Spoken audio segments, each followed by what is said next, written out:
Buen día, estimados estudiantes, gusto en saludarles. Vamos a continuar con la unidad número 3 de la asignatura Salud Pública, específicamente el Sistema Público Nacional de Salud. Hoy vamos a conversar un rato sobre lo que es el Sistema Público Nacional de Salud y cómo está estructurado. Bien, cuando hablamos del Sistema Nacional de Salud debemos entenderlo como un conjunto de organizaciones, instituciones y recursos cuyo objetivo principal, por supuesto, es llevar a cabo actividades encaminadas a mejorar la salud de la población.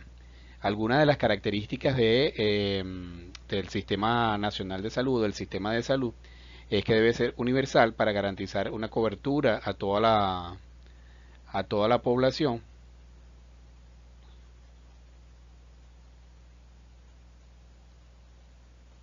Por supuesto, sin ninguna discriminación, sin ningún tipo de distinción por ingresos, condición social o cualquier otra característica particular.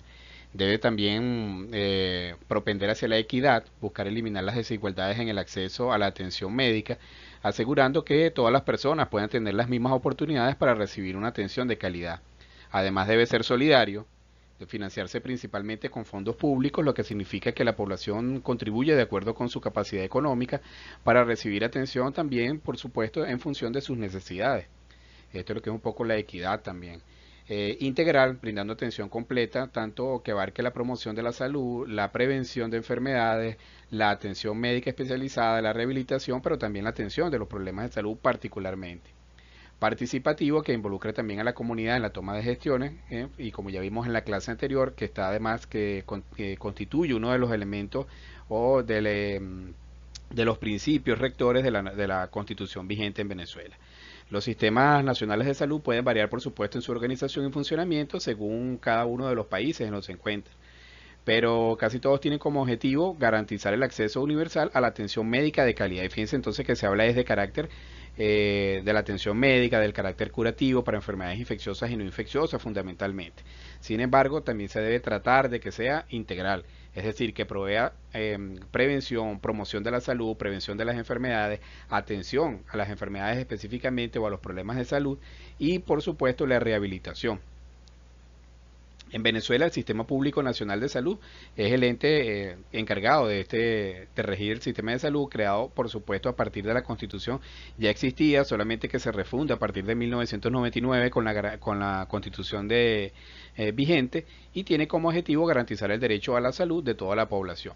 Está integrado por el Ministerio del Poder Popular para la Salud, que es el ente principal, el ente rector, y se encarga en el cual se formulan las políticas que vamos a explicar un poco más adelante. También todas las instituciones públicas que reciben financiamiento público forman parte de este sistema público nacional de salud, que ya lo vamos a explicar con más detalle en las siguientes láminas.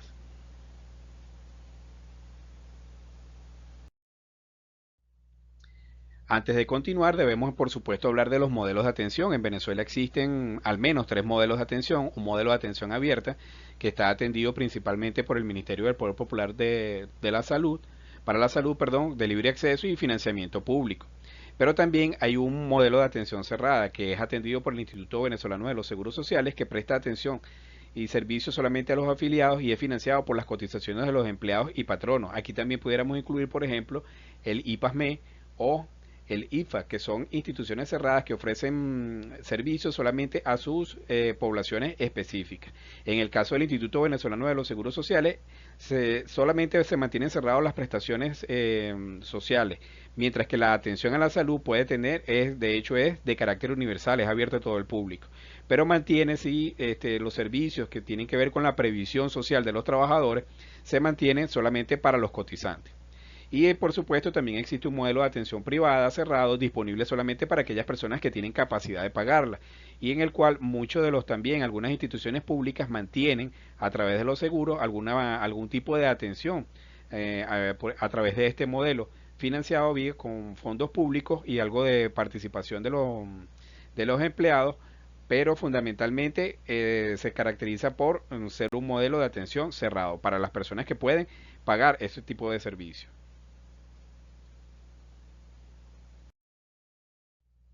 ¿Cuáles serían algunos de los componentes de estos subsectores? Bueno, tenemos que en el subsector privado, por ejemplo, existen las clínicas privadas, algunos sanatorios, lo que llaman algunas colonias, casas hogar, albergues, consultorios privados, policlínicas, servicios médicos de empresas, organismos benéficos sin fines de lucro. La característica principal es que evidentemente la toma de decisión se halla en el ámbito privado, de las personas que financian este tipo de servicio. Mientras que el subsector público, entonces ahí se encuentra el gobierno central y este está representado por el Ministerio del Poder Popular para la Salud, el Instituto Venezolano de los Seguros Sociales, los servicios médicos de las instituciones autónomas, por ejemplo, los servicios médicos de empleados, los servicios médicos de los estados, los servicios médicos municipales. Por ejemplo, los servicios médicos de empleados, el Ministerio de Salud tiene un servicio médico donde se atienden los empleados del Ministerio de Salud. Entonces ese servicio médico también es de carácter público para, aunque está dirigido fundamentalmente para atender a las personas o a los empleados de ese ministerio.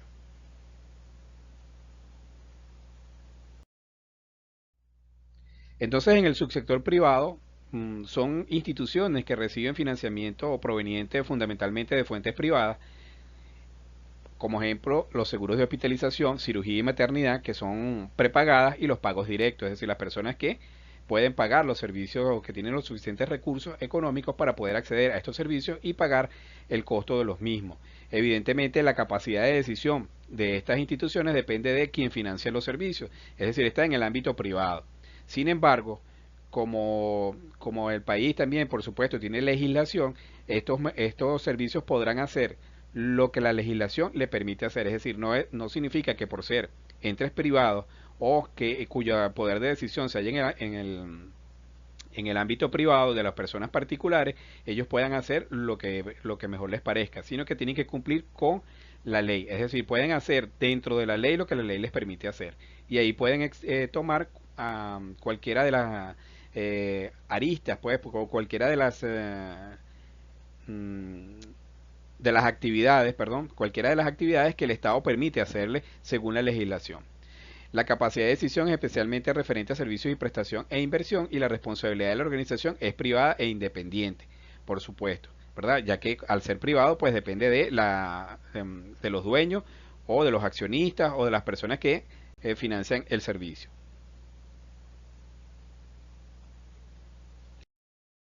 El subsector público, ¿verdad? Lo conocemos entonces como el Sistema Público Nacional de Salud.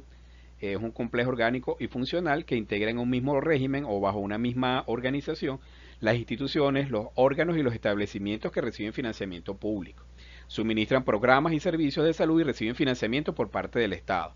La capacidad de decisión entonces en lo que respecta a la prestación de los servicios se encuentra entonces en la esfera pública, es decir, dependen de las decisiones del Estado para poder prestar sus servicios. En este caso, cómo se organiza, cómo se definen los servicios que se pueden prestar, está normado en función de la ley. ¿Por qué? Porque reciben financiamiento esencialmente público. Aunque aquí pudiéramos conseguir algunos modelos que son semicerrados. ¿Por qué? Por ejemplo, el IFAD solamente ofrece servicios para la población, para su población específicamente, en el sector militar, por decir algo. El Instituto de Previsión del Ministerio de Educación también, que es el IPASME, ofrece servicios solamente para los usuarios o para los beneficiarios que dependen del Ministerio de Educación. Entonces aquí, aunque son públicos, se encuentran, digamos, un poco restringidos en cuanto a algunos servicios, porque la atención de salud siempre está abierta para todos.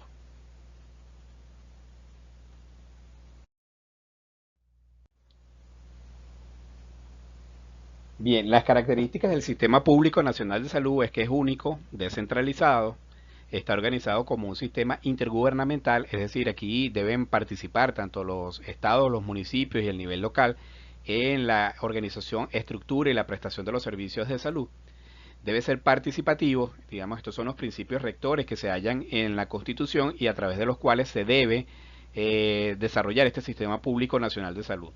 Debe ser también intersectorial, es decir, debe contemplar la participación de diferentes actores, no solamente el Ministerio del Poder Popular para la Salud, sino otros servicios, otros sectores que también son fundamentales para garantizar la salud integral de la población. Por ejemplo, el Ministerio del Poder Popular para la Educación, el Ministerio del Poder Popular para la Infraestructura, etcétera, entre otros servicios o entre otros entes que son necesarios para garantizar la salud de la población, y todos bajo la rectoría del Ministerio del Poder Popular para la Salud.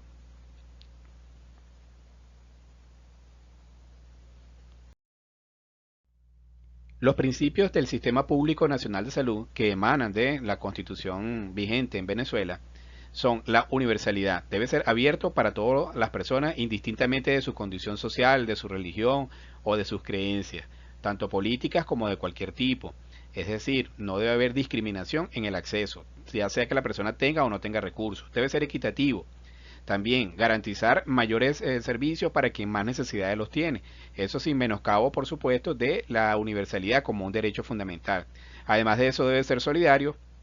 Ya lo hemos dicho, el financiamiento debe provenir de fuentes públicas principalmente y debe ser de la contribución que hacen las personas a través de los impuestos. Debe propender hacia la integración social, es decir, debe ser un sistema público nacional de salud que provea, ¿verdad?, características que permitan la integración de la sociedad como un todo. Debe ser gratuito, ¿no? Ya incluso la Constitución lo establece expresamente.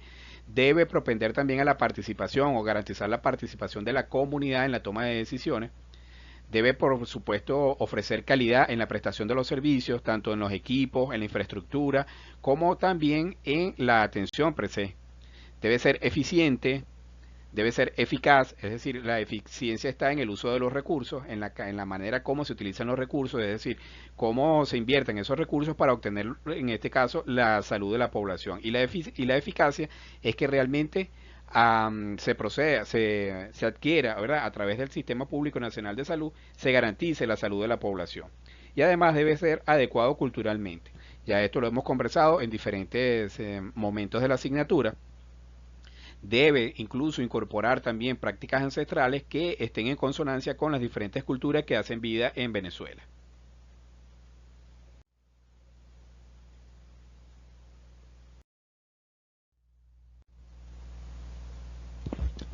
En cuanto a los niveles de autoridad del Sistema Público Nacional de Salud, tenemos que existen tres niveles, ¿verdad? El nivel central, que está representado por el Ministerio del Poder Popular para la Salud, como ente rector de lo que es el Sistema Público Nacional de Salud en Venezuela, y se encarga, por supuesto, de la formulación de la política de salud, de las estrategias a través de las cuales se van a implementar esas políticas de salud, de las normas y de la planificación en general. Es decir, digamos que el ministerio, su función principal como ente rector es de establecer, definir la política y cómo ella se va a instrumentalizar para que pueda cumplir con los objetivos que se plantea, que es garantizar la salud integral de la población venezolana. Luego tenemos un nivel regional, ¿verdad?, que tiene funciones específicas de dirección, coordinación, supervisión y control de esas directrices que emanan de la Política Nacional de Salud y que evidentemente entonces a nivel regional vemos que existe o debe existir alguna figura que se encarga de hacer la dirección y la coordinación de esas actividades para cumplir nuevamente, repito, con los objetivos de garantizar la salud de la población. Y finalmente, a nivel local, que es donde se programa, se ejecuta, se evalúa y se controla. Digamos que estas son las unidades operativas en donde se ejecuta la política nacional de salud, es decir, ahí es donde se instrumentaliza directamente esas estrategias, esas normas, ¿verdad?, que han venido o que vienen desde el nivel central. Sin embargo, acá en esta estructura, por supuesto, nos falta en el nivel local la participación de la comunidad en la toma de decisiones, que es fundamental para poder obtener el logro del objetivo que se plantea, la política como tal.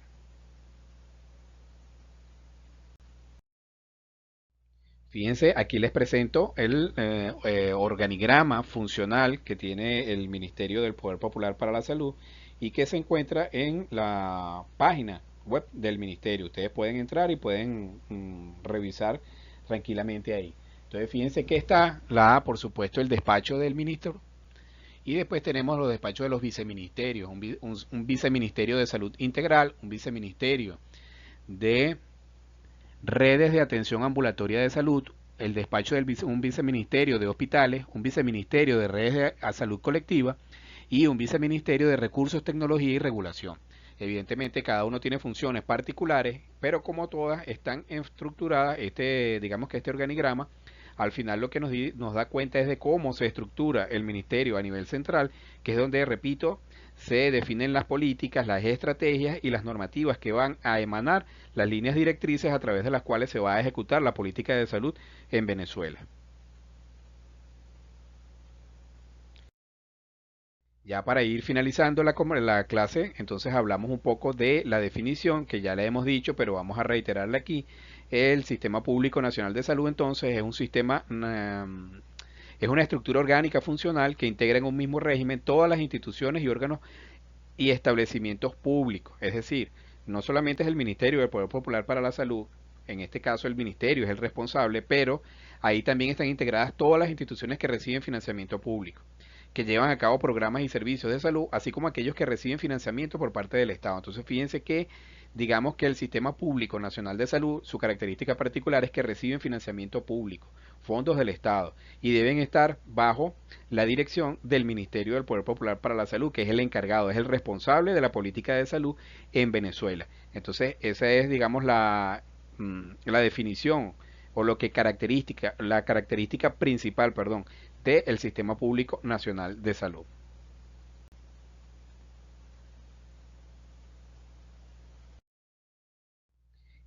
Y entonces aquí hablamos, ¿verdad? Un poco de los niveles de prevención. Cuando hablamos de la salud integral, estamos hablando que toda la atención a salud, digamos, el Sistema Público Nacional de Salud debe proveer una atención de salud que sea de calidad.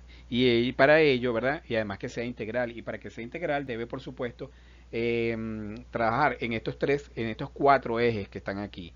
Es decir, los niveles de prevención. Se habla de una prevención primaria, que son medidas sanitarias dirigidas a evitar la ocurrencia de problemas de salud en la población. Es decir, es prevención de las enfermedades y promoción de la salud, estilos de vida saludables, etcétera. Entonces, esta prevención primaria, el Sistema Público Nacional de Salud debe proveer atención considerando estos tres elementos. También debe proveer, perdón, prevención secundaria, fundamentada en la detección rápida, temprana de los problemas de salud y el tratamiento oportuno de los problemas de los mismos para prevenir mayores daños. Adicionalmente, disminuir la discapacidad y la disminución del daño. Eso es lo que se busca con la prevención secundaria. Entonces, la prevención secundaria está dirigida fundamentalmente a la atención de los problemas de salud, es decir, al modelo a la curación de los eventos de salud. La prevención terciaria consiste entonces en garantizar la rehabilitación del paciente y disminuir la discapacidad dejada por el problema de salud. Y aquí debemos ser enfáticos en que esta discapacidad puede ser tanto física como social, ¿verdad? O psicológica. Entonces, la prevención terciaria debe proveer servicios de rehabilitación física, social y psicológica. Cuando hablamos de social, por ejemplo, es que un accidente, la persona haya podido quedar con alguna secuela y no haya podido reincorporarse nuevamente a sus funciones laborales. Entonces es necesario que el Estado, además de que provea la rehabilitación desde el punto de vista físico para que recupere nuevamente su movilidad, también debe proveer la necesidad de poder reincorporar a esa persona, reinsertar a esa persona nuevamente en actividades productivas, es decir, para que tenga una salud integral.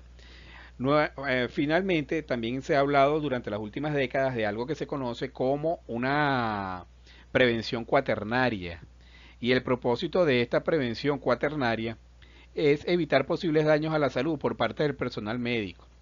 Entonces, para ello, esta prevención cuaternaria lo que consiste es en la no intervención médica innecesaria, es decir, esa práctica que se ha vuelto muy común en la cual se solicitan exámenes por solicitar exámenes, sino también la prescripción de medicamentos cuando no son realmente necesarios. Entonces se ha ido incorporando este término de la prevención cuaternaria precisamente para evitar esto, es decir, para tratar de evitar causar más daño que beneficio. Por ejemplo, uno de los objetivos de la prevención cuaternaria consiste en desmedicalizar la vida diaria ante el abuso de la definición de salud, la enfermedad y de los factores de riesgo. Se trata entonces de no usar lo innecesario y de no abusar de lo necesario, especialmente en poblaciones de riesgo como los ancianos y los pacientes con enfermedades crónicas. Fíjense ustedes que es muy común en los pacientes, sobre todo los ancianos, el uso excesivo de medicamentos. Entonces también lo que se busca con esta prevención cuaternaria, con esta incorporación de este nuevo nivel, es precisamente eso, es garantizar la beneficencia del paciente, es decir, que tenga salud y que la intervención del equipo de la salud sea lo menos posible. Bien, repito, para finalizar, una reflexión que quería dejarles es que esta estructura que hemos presentado acá, podemos decir que es una estructura provisional. Mucho de lo que hay aquí se ha tomado del sistema de salud anterior a la aprobación de la Constitución de la República Bolivariana de Venezuela en el año 1999, lo que contempla la Ley Orgánica de Salud vigente del año 98 y los principios, por supuesto, que se han esbozado en la Constitución de la República. Pero hasta tanto no existe una nueva ley orgánica de salud que regule todo el sistema, pues toda esta presentación evidentemente, aunque es importante conocerla y tenerla, sigue siendo provisional. Es decir, tenemos la necesidad de impulsar la promulgación de una nueva ley de salud que organice el Sistema Público Nacional de Salud. Buen día, pues espero que haya sido de provecho la clase y continuamos en la próxima sesión.